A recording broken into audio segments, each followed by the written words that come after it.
ഇതാണ് ഉമ്മർച്ചാമ്പ. ഞാൻ ഈ ഉമ്മർച്ചാമ്പ കൊണ്ടുപോയി വെച്ചിട്ട് ഒരു വർഷമായിട്ടുള്ളൂ. ഒരു വർഷം കൊണ്ട് അധികം ഐറ്റൊന്നുമില്ല, ചെറിയതാണ്, ചെറുതാ, ഉണ്ടല്ലേ, ചെറിയൊരു തൈയാണ്. പക്ഷേ തൈ ഈ പ്രാവശ്യം ആദ്യമായിട്ടുണ്ടായതാണ്. കണ്ടേ, ഇതാണ് ഉമ്മർച്ചാമ്പ.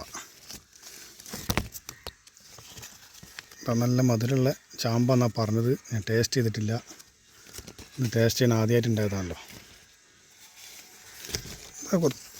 കണ്ടമാനല്ല, എന്നാലും അത്യാവശ്യം വലുപ്പമുണ്ട്.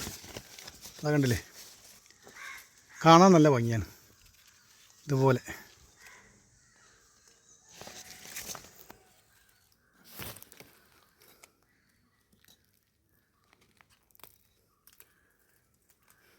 മറ്റുള്ള ചാമ്പനേക്കാണി കാണാൻ നല്ല ഭംഗിയുള്ള ചാമ്പാണിത്.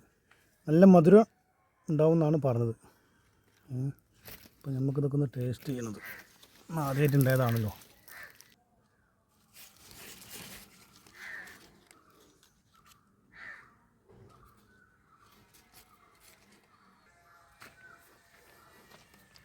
ഇതാകെ ഒരു 2.5 അടി 3 അടി പൊക്കമുണ്ടാവും.